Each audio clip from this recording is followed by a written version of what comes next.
जम्मू कश्मीर के लोगों को 2 दशक के इंतजार के बाद मिलेगा चिनाब ब्रिज। प्रधानमंत्री नरेंद्र मोदी 6 जून को चिनाब ब्रिज का करेंगे उद्घाटन।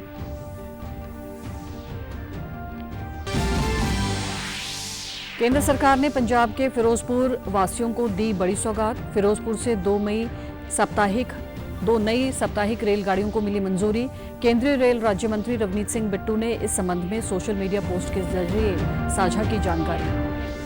और विराट कोहली का सपना हुआ पूरा, आईपीएल को मिला नया चैंपियन रॉयल चैलेंजर्स। बेंगलुरु ने अहमदाबाद में लहराया जीत का परचम। नमस्कार, चंडीगढ़ से आपका स्वागत है। मैं हूं भानुप्रिया। अब समाचार विस्तार से। जम्मू कश्मीर के लोगों को 2 दशक के इंतजार के बाद चिनाब ब्रिज मिलने जा रहा है। प्रधानमंत्री नरेंद्र मोदी 6 जून को चिनाब ब्रिज का उद्घाटन करेंगे। केंद्रीय मंत्री जितेंद्र सिंह ने अपने आधिकारिक सोशल मीडिया हैंडल एक्स पर यह जानकारी साझा की है। चिनाब रेलवे ब्रिज दुनिया का सबसे ऊंचा रेलवे आर्च ब्रिज है। केंद्रीय मंत्री जितेंद्र सिंह ने एक्स पर इस ब्रिज की एक वीडियो भी साझा की है। उन्होंने पोस्ट में लिखा कि इतिहास रचा जा रहा है, बस 2 दिन बाकी हैं। दुनिया का सबसे ऊंचा रेलवे ब्रिज शक्तिशाली चिनाब ब्रिज जम्मू और कश्मीर में ऊंचा खड़ा है। उधमपुर श्रीनगर बारामूला रेलवे लिंक का हिस्सा प्रकृति की सबसे कठिन परीक्षाओं को झेलने के लिए बनाया गया। प्रधानमंत्री नरेंद्र मोदी 6 जून को चिनाब ब्रिज का उद्घाटन करेंगे। नए भारत की ताकत और दूरदर्शिता का गौरवशाली प्रतीक यह ब्रिज जम्मू और कश्मीर के रियासी जिले में स्थित है। इस परियोजना को वर्ष 2003 में मंजूरी दी गई थी। विश्व का सबसे ऊंचा रेलवे पुल चिनाब नदी पर 359 मीटर 1178 फीट की ऊंचाई पर बना है, जो पेरिस के एफिल टावर से 35 मीटर ऊंचा है। जम्मू कश्मीर के रियासी में बक्कल और कौरी के बीच बना आर्च ब्रिज नदी तल से 1178 फीट ऊपर है, जो कटरा से बनिहाल तक एक महत्वपूर्ण संपर्क बनाता है। यह उधमपुर श्रीनगर बारामूला रेलवे लिंक का हिस्सा है। वहीं अंजी खट ब्रिज देश का पहला केबल आधारित रेल ब्रिज है, वो भी इसी परियोजना का हिस्सा है। यह पुल 260 किलोमीटर प्रति घंटे की रफ्तार से चलने वाली हवाओं का सामना करने में सक्षम है और इसकी आयु 120 वर्ष है। चिनाब ब्रिज को बनाने में करीब 22 साल का वक्त लगा है। सबसे ऊंचे रेलवे पुल का निर्माण हाल ही के इतिहास में भारत में किसी भी रेलवे परियोजना के सामने सबसे बड़ी सिविल इंजीनियरिंग चुनौती थी। ये परियोजना जम्मू कश्मीर को भारत के अन्य हिस्सों के साथ और बेहतरी से जोड़ देगी। इनसे इस क्षेत्र में आर्थिक प्रगति होगी और समृद्धि को बढ़ावा मिलेगा। भारत ने अपनी संस्कृति की रक्षा करने के लिहाज से तमाम बड़े कदम उठाए हैं, साथ ही उसे दुनिया के साथ साझा करने के लिए भी तमाम बड़े कदम उठाए गए हैं। प्राचीन मंदिरों को जहां पर जीर्णोद्धार किया गया है, तो पवित्र स्थलों में सुधार किया गया और पुरानी परंपराओं को फिर से जीवित किया गया। देखते हैं पिछले करीब 1 दशक से ज्यादा समय में भारत की सांस्कृतिक यात्रा में क्या रहे हैं बड़े पड़ाव। भारत की संस्कृति के इंद्रधनुष रंगों ने पूरी दुनिया को प्राचीन काल से ही आकर्षित किया है, लेकिन प्रधानमंत्री नरेंद्र मोदी के नेतृत्व में पिछले 11 वर्षों में देश में हुए मंदिरों के जीर्णोद्धार, तीर्थ स्थलों के पुनर्विकास और कई परियोजनाओं की शुरुआत से न सिर्फ देश की सांस्कृतिक धरोहरों का संरक्षण हुआ है, बल्कि भारत की प्राचीन परंपरा और समृद्ध संस्कृति से जन जन का जुड़ाव बढ़ा है।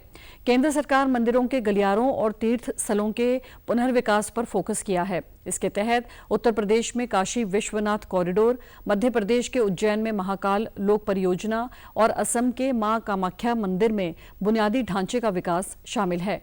गुजरात में जूना सोमनाथ मंदिर का पुनर्निर्माण और पार्वती मंदिर का विकास भी किया गया है। केदारनाथ मंदिर में आदि शंकराचार्य की प्रतिमा की स्थापना की गई है। पीएम मोदी के कार्यकाल में ही अगस्त 2020 में अयोध्या में श्री राम मंदिर के लिए भूमि पूजन हुआ और भव्य मंदिर का उद्घाटन 22 जनवरी 2024 को किया गया। प्रमुख विरासत गलियारों और प्रतिष्ठित स्थलों को विकसित करने के अलावा प्रसाद जैसी योजनाओं के माध्यम से विभिन्न धर्मों के प्रमुख पूजा स्थलों का कायाकल्प करने का प्रयास किया गया है। केंद्र सरकार ने पंजाब के फिरोजपुर वासियों को एक बड़ी सौगात दी है। फिरोजपुर से 2 नई साप्ताहिक रेलगाड़ियों को मंजूरी दी गई है, जो श्रद्धालुओं को देश के प्रमुख धार्मिक स्थलों तख्त श्री हजूर साहिब, नांदेड़ और हरिद्वार तक पहुंचाएंगी।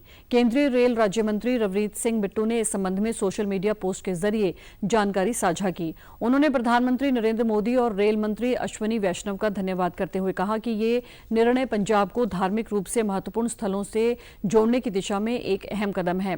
राज्य मंत्री बिट्टू ने बताया कि फिरोजपुर जंक्शन से श्री हजूर साहिब, नांदेड़ के लिए ट्रेन हर शुक्रवार को चलेगी, जो लगभग 2000 किलोमीटर की दूरी करीब 30 घंटे में तय करेगी।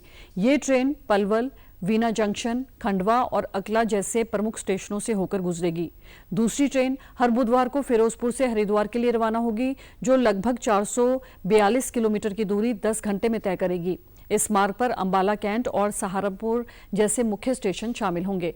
बिट्टू ने कहा कि इन ट्रेनों के संचालन से धार्मिक यात्रा करने वाले श्रद्धालुओं को काफी राहत मिलेगी, साथ ही क्षेत्र के आर्थिक और सामाजिक विकास को भी गति मिलेगी।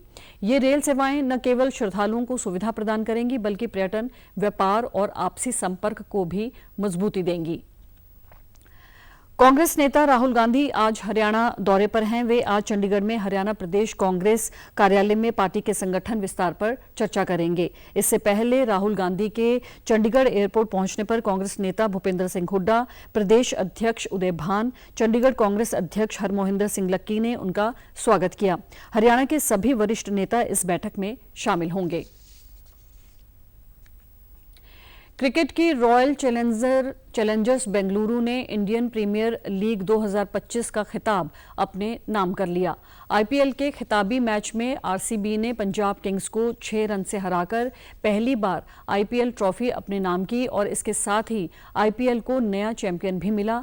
आरसीबी ने खिताबी मुकाबले में अहमदाबाद के नरेंद्र मोदी स्टेडियम में 20 ओवर में 9 विकेट पर 190 रन का चुनौतीपूर्ण स्कोर बनाया और फिर पंजाब की चुनौती को 7 विकेट पर 184 रन पर थाम लिया।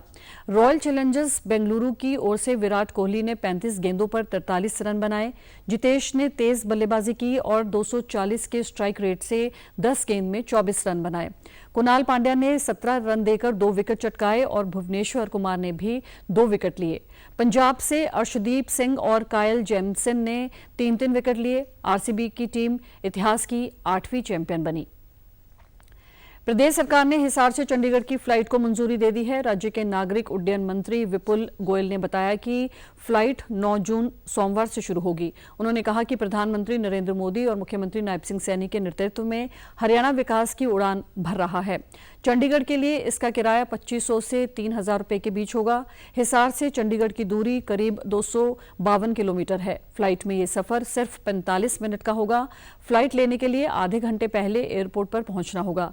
सड़क के रास्ते, गाड़ी या बस में चंडीगढ़ जाने में करीब 4 घंटे लगते हैं। वहीं ट्रेन में ये दूरी 7 घंटे की है। इसके लिए भी सिर्फ एक ही ट्रेन है।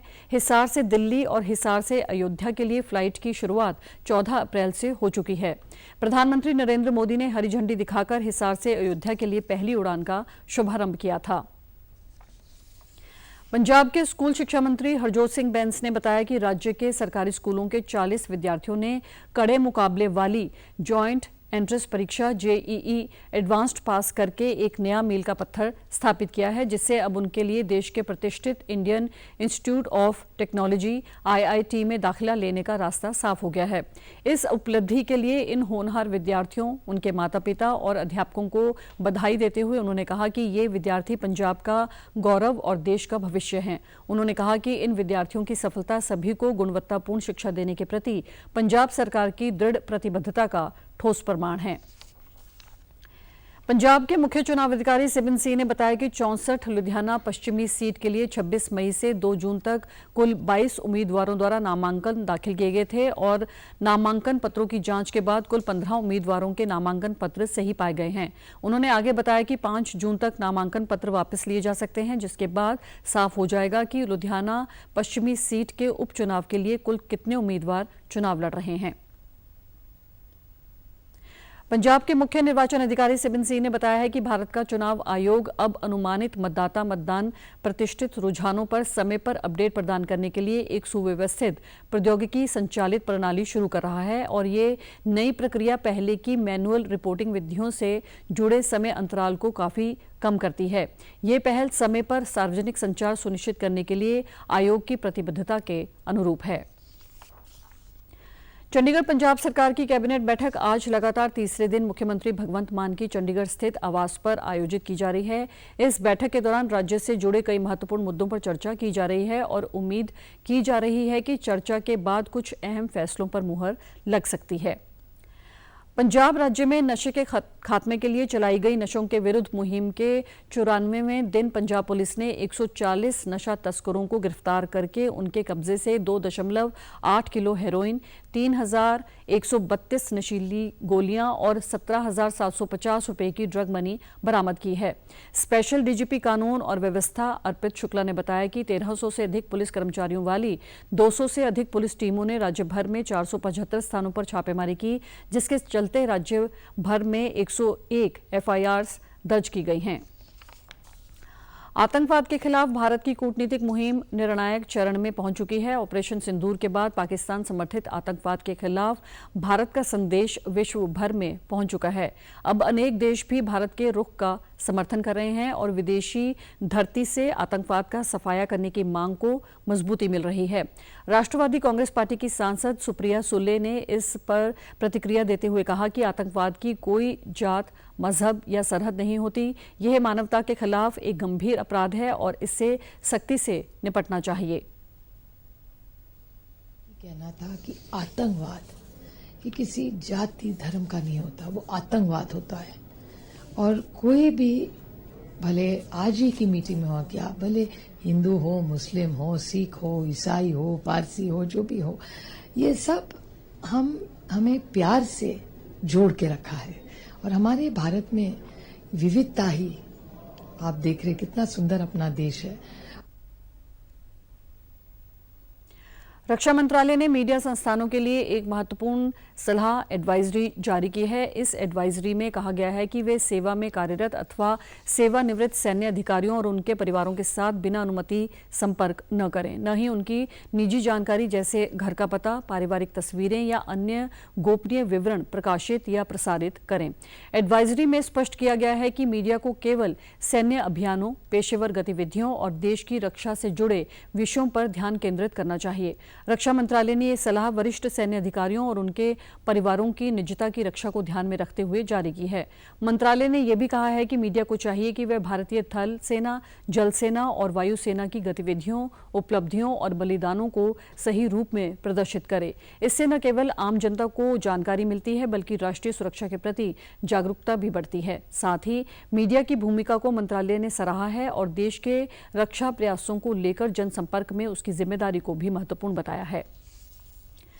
प्रधानमंत्री नरेंद्र मोदी ने आंध्र प्रदेश में चितूर के पास पुल्ली गुंडू ट्विन हिल्स पर योगा 2025 के आयोजन से जुड़े कार्यक्रम को सोशल मीडिया साइट एक्स पर साझा किया। प्रधानमंत्री नरेंद्र मोदी ने एक्स पर अपने पोस्ट में लिखा है कि योग दिवस 2025 के प्रति उत्साह देखकर बहुत खुशी हुई। योगांध्र 2025 योग को लोकप्रिय बनाने के लिए आंध्र प्रदेश के लोगों द्वारा किया गया एक सराहनीय प्रयास है। मैं 21 तारीख को आंध्र प्रदेश में योग दिवस मनाने का बेसब्री से इंतजार कर रहा हूं। मैं आप सभी से योग दिवस मनाने और योग को अपने जीवन का नियमित हिस्सा बनाने का आह्वान करता हूं। मुख्यमंत्री नायब सिंह सैनी को कल चंडीगढ़ में एक बैठक के दौरान राज्य रैशनलाइजेशन कमीशन के अध्यक्ष राजन गुप्ता ने 18 रिपोर्टों का पहला सेट प्रस्तुत किया। राज्य सरकार द्वारा विभिन्न सरकारी विभागों, बोर्डों और निगमों के पुनर्गठन की सिफारिश करने के लिए रैशनलाइजेशन कमीशन का गठन किया गया है। इसका उद्देश्य जनता को बेहतर सेवा प्रदान करने के लिए इन निकायों की दक्षता, पारदर्शिता और जवाबदेही को बढ़ाना है।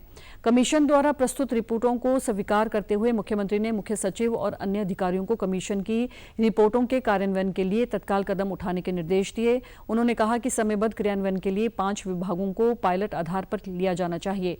इन विभागों में हरियाणा जन स्वास्थ्य अभियांत्रिकी, सिंचाई, खान एवं भूविज्ञान, बागवानी और शहरी स्थानीय निकाय शामिल हैं।